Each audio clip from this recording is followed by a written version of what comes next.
exercise is called a dumbbell hip thrust. Now the difference between the hip thrust and the floor bridge is that we're going to be elevated on a bench or a chair or a step with a pad on it.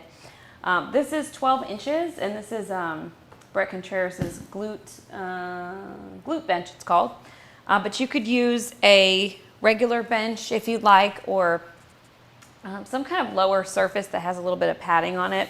And basically the guidelines for this hip thrust is that you want the top of whatever you're using to be at the bottom of your shoulder blade. That's generally where we're going to be for the hip thrust.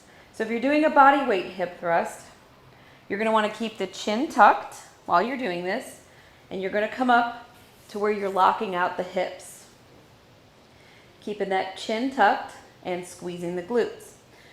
Now, just like the floor bridge, we can add a band around our knees for one progression, and you can also do this with a dumbbell.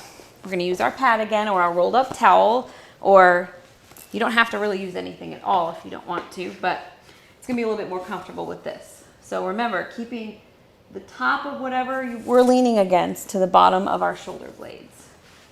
And we're coming up, squeezing the glutes at the top, making sure we're locking out.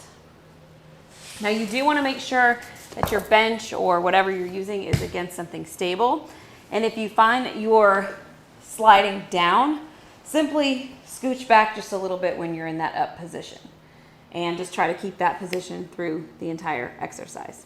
You can also use a barbell, which I will show you in the next video what that looks like.